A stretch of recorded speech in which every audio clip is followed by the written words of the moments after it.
Well, over the next decade, the Port of Corpus Christi expected to become one of the nation's premier energy exporters. And the centerpiece of that plan is an oil export terminal on Harbor Island. But a number of folks over in Port Aransas fear that could harm the natural environment that the town's economy depends on. Port Aransas is famous for the sun and surf on its miles and miles of sandy Gulf beaches. It's also famous for the Deep Sea Roundup, the oldest fishing tournament on the Gulf Coast. For the past 84 years, the great fishing and the great beaches here have attracted hundreds of thousands of fishermen and tourists. The fishing and the tourism are the heart and soul of this community, and both are highly dependent on a clean and healthy environment. But if a new oil export terminal is built just across the ship channel on Harbor Island, the folks here have very serious concerns that could harm the environment and their community. Worried that their property values are going to go down, the businesses are going to be affected. The ferry is going to be a real issue, perhaps, if they have a security area over there that's going to stop the movements during certain periods of time.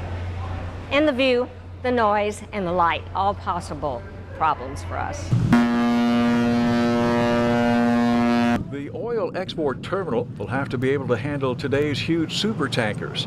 That will require dredging to deepen the channel, and that could pose a serious threat to the seagrass beds, which are essential to our coastal ecosystems that produce the seafood we all love to catch and eat.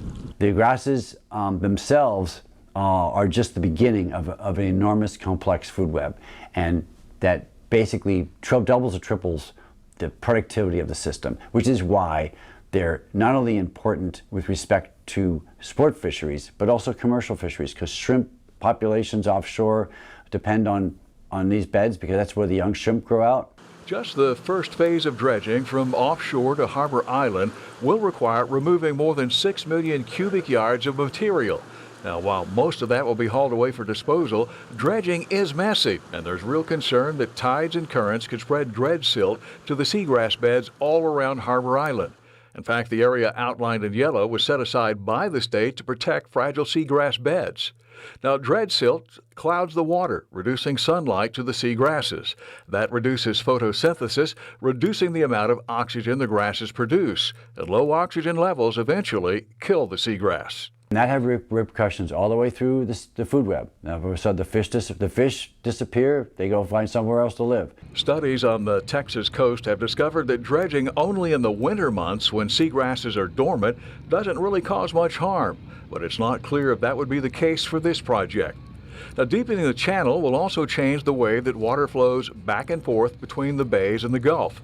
And we don't know yet how that could affect the reproductive cycles of highly valuable marine species that need to migrate through the ship channel. Things like blue crabs, brown and white shrimp, red drum, and summer flounder are the main ones that are estuarine dependent that are either commercially or recreationally important. Now, a deeper channel would allow more water into the bays, which is a good thing.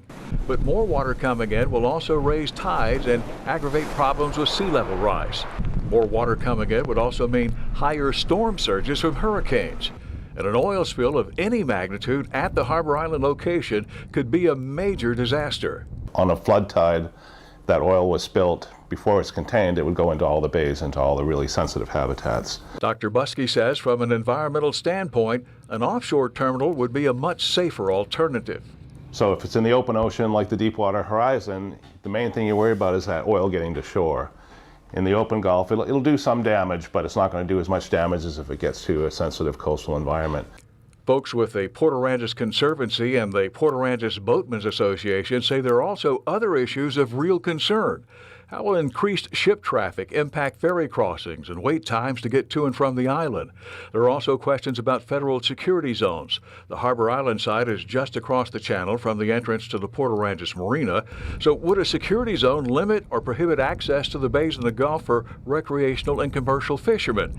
And how would it affect commercial traffic on the ship channels? We're looking for facts. We want the hard facts about it, And what assurance do we have as residents of Port Aransas and surrounding communities that our fisheries will be intact and will not be harmed by this new venture they're wanting to propose? Now, just today, the port announced a design change for the Harbor Island terminal. Instead of parking large ocean crude oil carriers parallel to the ship channel, they plan to dredge slips into the Harbor Island, which would cause less interference with channel traffic. Now, we spoke with the Port Aransas Boatmen's Association this evening, and they say the design change does not ease any of their concerns about the project.